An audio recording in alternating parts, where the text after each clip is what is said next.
Protect yourself and your family from unexpected challenges. Consider accident-only income protection. Click the link in the description to find out more.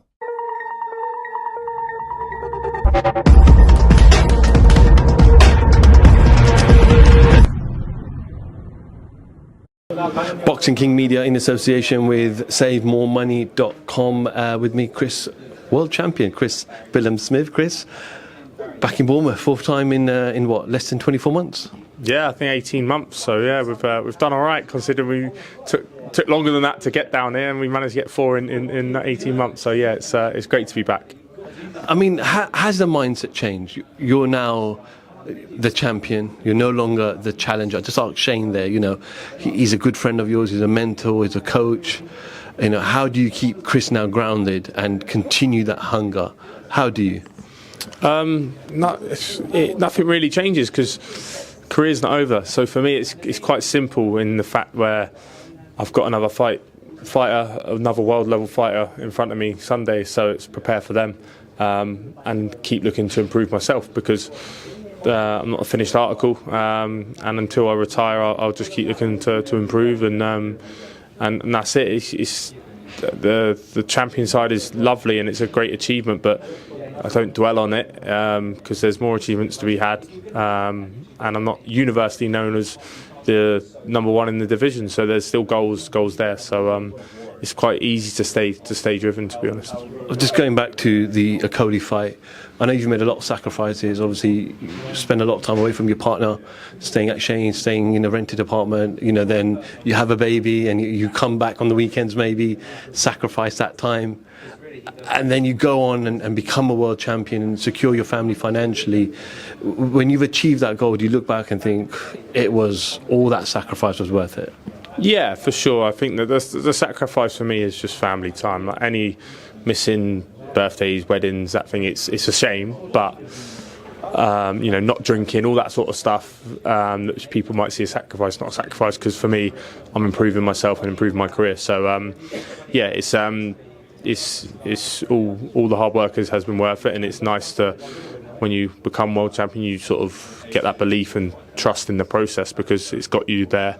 Obviously, I believed it on the way as well, but until you actually reach that pinnacle, and now it's a tried and tested method that we know works with me. So we just continue to do that and keep improving.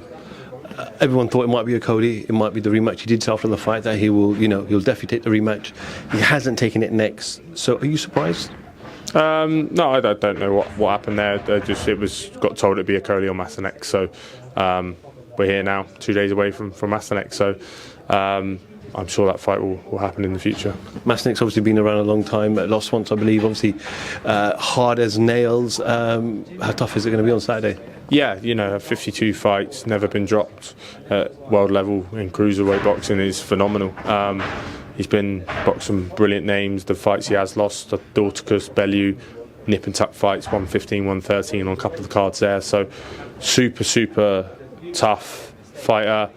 Great in all areas in terms of punch power, great chin, moves his feet well, puts his shots together well.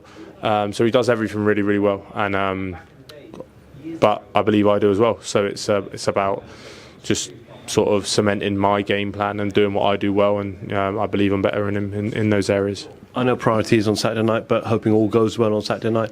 Ideally, in Chris Billam's head, what does an ideal 2024 look like? I asked Shane about potentially going to Bridgerweight. The WBA now have brought in their version of a belt. Do you want to stay at cruiserweight and have these big domestic fights, unify, or is Bridgerweight a potential option as well? I mean, it's never rule it out, but next year it won't happen. Cruiserweight division is one of the best divisions in boxing, especially domestically. Doesn't get enough props because the fighters aren't the sort of characters to, act at the circus as such, and then we're all just accepting the fight straight away. So because there's no back and forth, there's no delay in fights getting put on, and they're all just happening, people aren't really it's not getting spoke about as much. It needs I'm not talking about myself, I'm talking about that division as a whole, needs more props because it's a fantastic division. At the end of the day, we weigh around the weight that Muhammad Ali used to weigh at heavyweight. We're the same weight. I get in the ring probably heavier than Ali used to. So you remember all those exciting fights around 15, 16 stone. That's what we are when we get in the ring. So really, it should be a much bigger division, better division than it is in terms of the hype it gets and the accolades it gets. So I think that's something which I'd like to see, but great division to be in, and some great fights out there to be made. Is the pressure on Ben Shalom now to bring you back to the stadium for another huge fight, or are you willing to travel for someone like Opetaia or one of the other champions, Marion in France or something?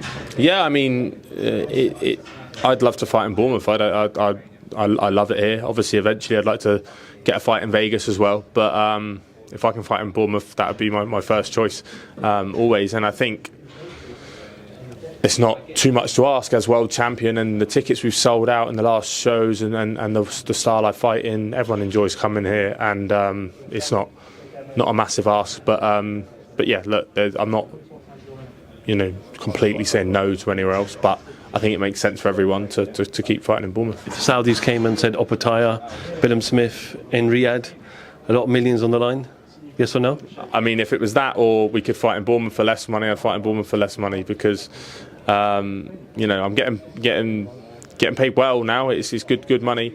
I'm not interested in being a multi-millionaire or anything like that in terms of just getting as much money out of the career. I want the best fights, but there's no atmosphere out there. I got into the sport for atmosphere, and it'd be a shame for such a massive fight like that to have no atmosphere for my own fans, but also people watching on TV. You lose that atmosphere, and it brings out the best in fighters as well. That atmosphere, it creates a amazing atmosphere that just brings a feeling inside you and spurs everyone on, as we've seen here with me and Chamberlain and me and Lawrence as well. So yeah. Final one, what happens on Saturday night? How does the fight end? Sunday night. You know what? I've said this about 20 times. I'm never going to remember it. No, it's. I think it's the same for everyone. Everyone said Saturday night.